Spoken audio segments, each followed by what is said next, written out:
We are starting with the economic characteristics of land, which are essential for the national portion of the real estate exam. There are 4 distinct economic characteristics that you must distinguish from the 3 physical characteristics. The first is scarcity. While land might seem abundant, the economic reality is that the supply of land in any given location is fixed.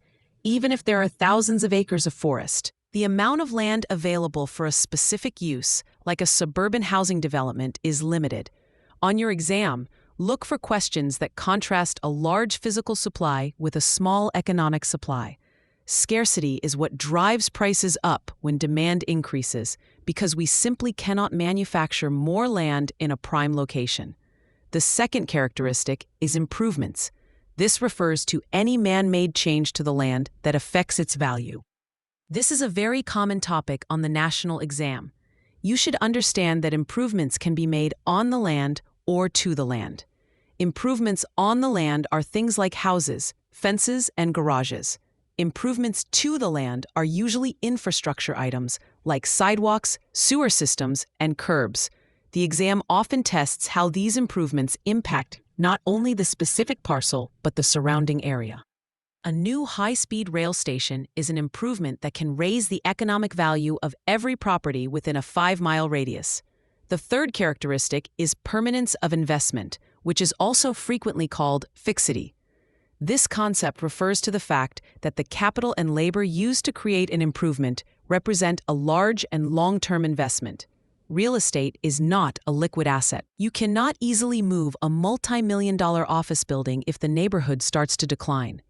Because these improvements are fixed and have long economic lives, the investment is considered permanent.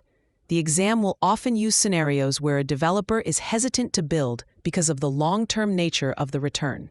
This lack of flexibility in moving the investment is what defines the permanence of investment.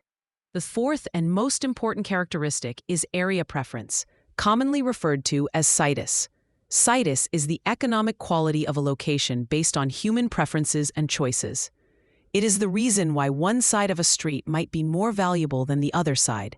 This preference can be based on things like a better view, a shorter commute, or the prestige of a specific zip code. On the exam, you will likely see a question asking which characteristic is the most important for determining land value. The answer is almost always area preference or situs. It captures the social and economic factors that make a piece of land desirable to a buyer. To help you remember these 4 points, use the mnemonic acronym SIPA. This stands for scarcity, improvements, permanence of investment, and area preference. A common trap on the exam is to mix these up with the physical characteristics of land, which are immobility, indestructibility, and uniqueness. If a question mentions that land cannot be moved, that is a physical characteristic called immobility. If a question mentions that a location is preferred because of its proximity to a lake, that is an economic characteristic called area preference or situs. Another trick involves the permanence of investment.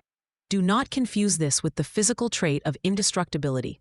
Land itself is physically indestructible, but the money and effort put into a building are economically permanent because they are fixed in place and take a long time to pay back.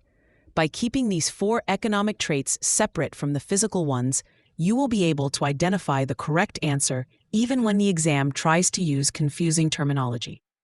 Always look for keywords like man-made for improvements and location preference for situs.